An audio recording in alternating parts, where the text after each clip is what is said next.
Hello everyone. मैं Dinesh Kumar मंडारे sir. आज के इस एम्प्लॉयबिलिटी स्किल क्लास में चैप्टर है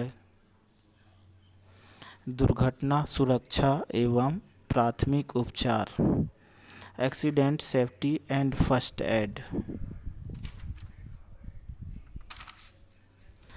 दुर्घटना का अर्थ, मीनिंग ऑफ एक्सीडेंट। व्यावसायिक जगत में वर्तमान समय में मशीनों द्वारा किसी भी कार्य को कम समय में पूरा किया जा रहा है, परंतु इससे दुर्घटना की संख्या में भी बढ़ोतरी हो रही है। दुर्घटना से तात्पर्य उन घटनाओं से है जो न चाहते हुए भी स्वतः घटित हो जाती है एवं इन घटनाओं के लिए कोई दोषारोपण एवं जिम्मेदारी नहीं होती है। अगला है दुर्घटनाओं के कारण, केस ऑफ एक्सीडेंट। कारखानों में दुर्घटना श्रमिकों द्वारा उल्लंघन एवं अन्य गतिविधियों से उत्पन्न होती है, जो निम्न प्रकार है। पहला, गलत योजना, रॉन्ग प्लानिंग। कार्यस्थल अर्थात वर्कशॉप में कार्य करने की गलत योजना के कारण भी दुर्घटना घटित होती है। दूसरा, अज्ञानता, इग्नोरेंस। कार्यस्थल पर बहुत सी घटनाएं श्रमिकों की अज्ञानतावश उत्पन्न होती है, विशेषकर नई मशीनों के संदर्भ में। तीसरा, अनुशासनहीनता, इग्नोरेंस। कारीगरों द्वारा कार्य संचालन के दौरान अनुशासन के प्रति लापरवाही करने की वजह से भी दुर्घटना घट जाती है। अगला है चौथा, रुचि की कमी, लैक ऑफ इंटरेस्ट। कभी कभी श्रमिकों में रुचि की कमी के कारण ध्यान भंग हो जाता है, जिससे दुर्घटना हो जाती है।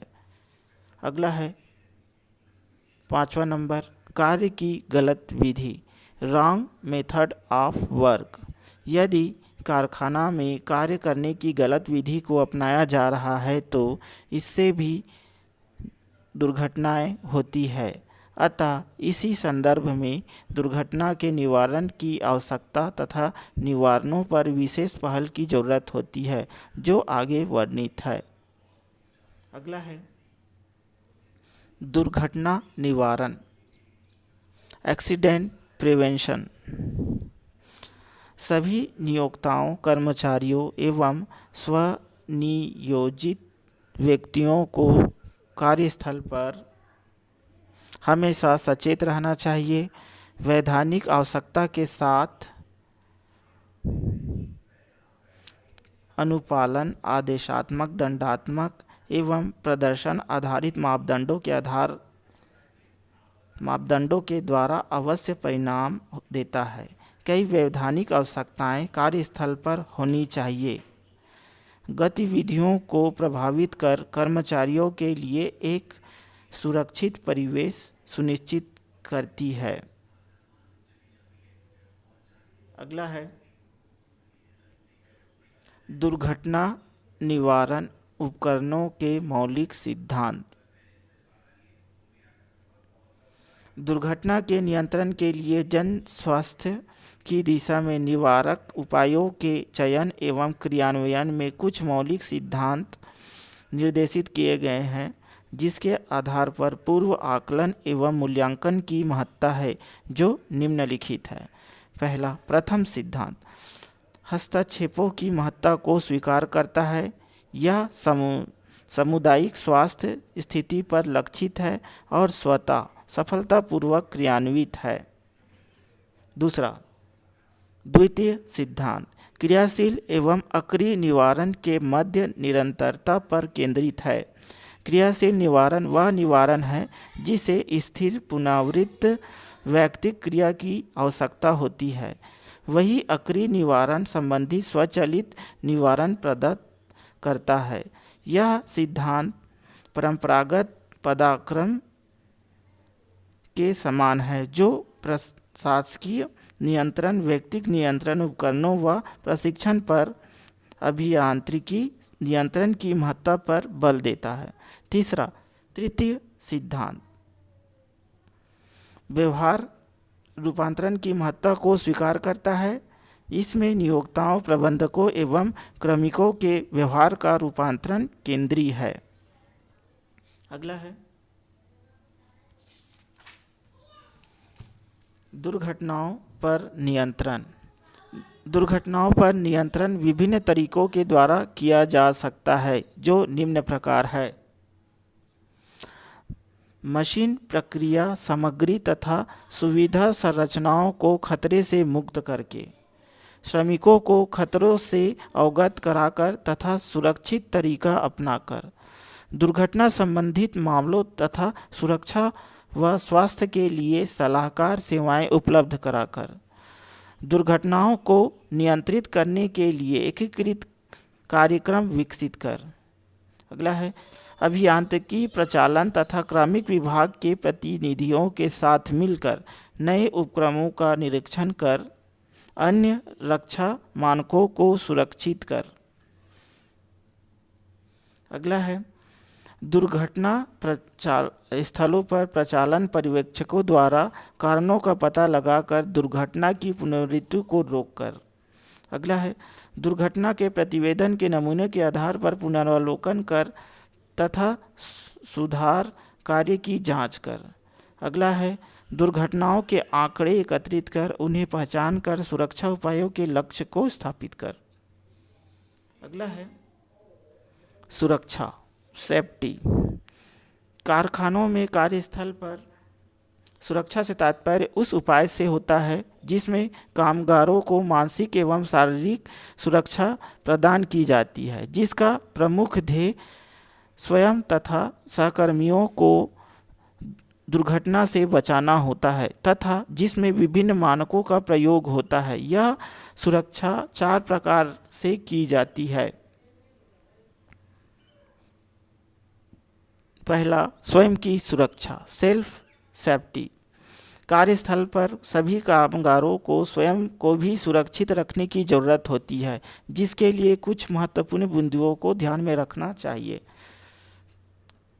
कर्मचारियों के लिए यह जानना आवश्यक होता है कि सुरक्षा की व्यवस्था की गई है या नहीं।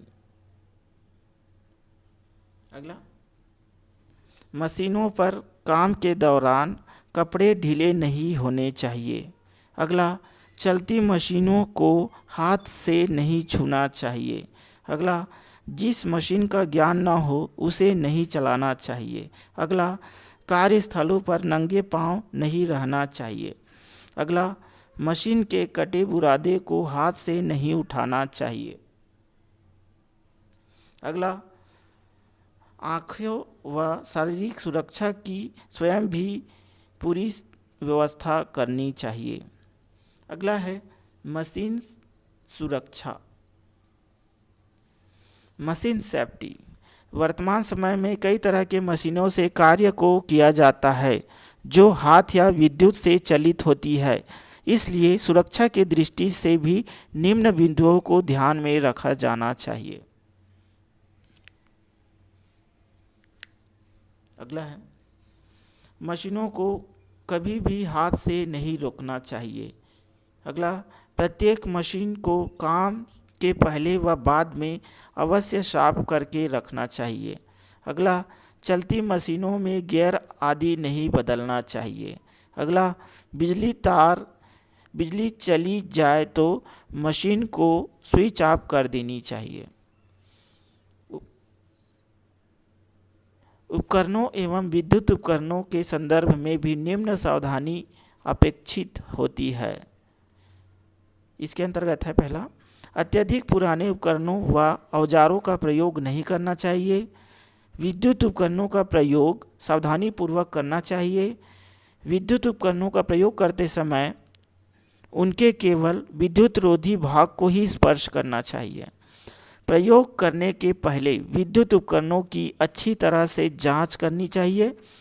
काफ़ी दिनों से प्रयोग में नहीं आ रहे तारों को अलग लपेट कर रखना चाहिए। उपकरणों की मरम्मत करते समय मेन स्विच को हमेशा ऑफ कर देनी चाहिए। कई सारे विद्युत उपकरणों को एक साथ ही बिंदु पथ पर नहीं जोड़ना चाहिए।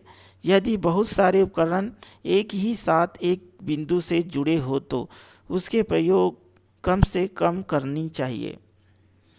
विद्युत उपकरणों एवं औजारों का प्रयोग करते समय जहाँ तक संभव हो सके विद्युत सुरक्षात्मक सामग्रियों का प्रयोग करनी चाहिए।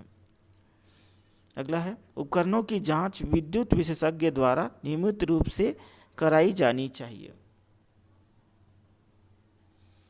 तो ये थी आज का चैप्टर दुर्घटना सुरक्षा एवं प्राथमिक उपचार।